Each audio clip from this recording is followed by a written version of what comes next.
maadaama oo aan hore ula xiriiray uu ii soo jawaabi waayey anoo xitaa kanada joogaa la soo xiriiray 100 qof baa wadiiyey fanaaniin kala wadiiyey xataa iima soo jawaabin asaga moogta markii lay keenana hablahaaba keena marka gurigiisa meeshay ugu tageen iyo ka keenay marka anu iyo ka horta ku tixgeliyay culays walba fudeed baa ka dambeeya culays baa igaga soo dhacay wadisho ama fanaaniin ha noqoto ama wax kala cid kala ha noqoto culayskii waxa aan shucuurta iyo lilmada iga keenay waxaan dareemay bulsho fankayga iyo walaaltilmadeeda iyo maxay jecel oo itaqaana inay halkan joogaan oo halka aan ku goobay waxa shucuurteeda bedelay markaan dhaximi bulsho itaqaana fankaygana wax ka garanaysa Muqdisho ima aysan soo dhaweyn waa hadaladii laga diiwaan galiyay waraysiga ugu horeeyay ee laga qaado fanaanka Xabad Muuse oo dhawaan Diridhaba ku qabsaday showgii ugu weynaa kaasi oo markii uu magaalada Diridhaba gaaray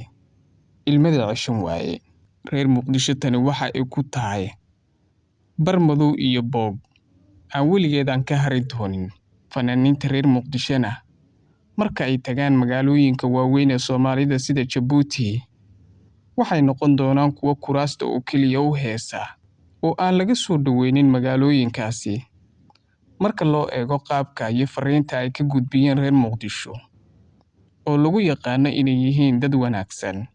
soo dhaweyntana ku fiican balse laba fanaan oo iyagu uun is-iriyanaya ay fanaanka Xabad Muuse si weyn ugu bahdileen magaalada Muqdisho taasi oo ay si weyn uga caroodeen bahda fanka Soomaaliyeed ee geyga Soomaaliyeed kala joogta fanaanka Soomaaliyeed Xabad Muuse oo waraysi laga qaaday ayaa waxa uu ka hadlay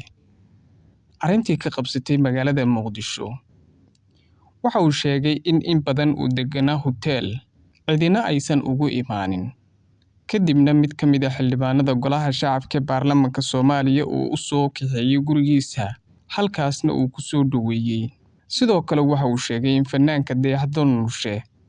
uu la soo hadlay isagoo oo Canada jooga balse uusan jawaab siinin Muqdishona marka uu la kulmayay ay u keeneen